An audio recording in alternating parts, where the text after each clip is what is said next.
culture and language tend to become traps, and yet they can be the platforms for enormous freedom if you understand what it's all about. And what it's all about is, you are the center of the mandala. You are not marginalized in any way, and the message that the culture gives us is that we are marginal.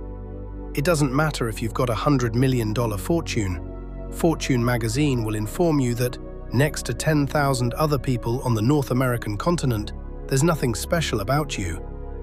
This is part of the democratic legacy. We are constantly told, you're not special. Special isn't special. Anybody could do it. So then, when you look for guidance, direction, mentorship, we always look toward institutions. Well, I'll go to the university, or I'll go to the army, or I'll do something. Somebody will tell me, will give me a larger purpose. But it's really yourself that is the final arbiter. And if you keep yourself as the final arbiter, you will be less susceptible to infection by cultural illusion. Art's task is to save the soul of mankind, and anything less is dithering while Rome burns. Because if the artists who are self-selected for being able to journey into the other, if the artist cannot find the way, then the way cannot be found. We are all sold a bill of goods. Maybe you remember the Bob Dylan song where he says, "It is not he or she or them or it that you belong to." This is what psychedelics teach you. We're not going to learn it from Reader's Digest, from Time magazine.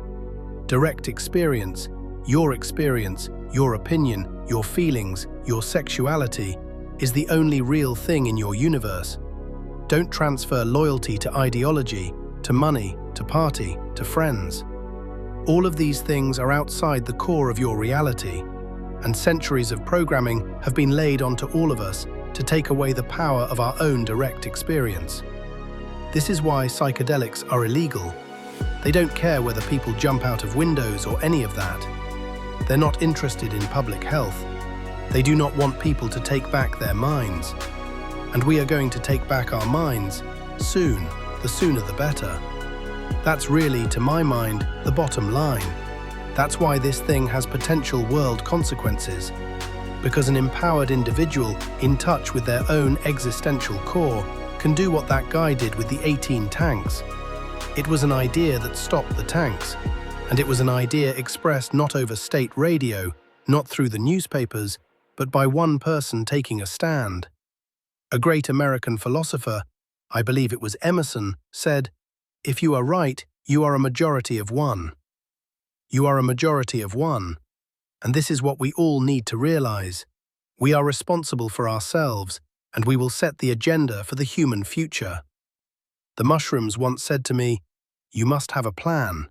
If you don't have a plan, you will become part of somebody else's plan."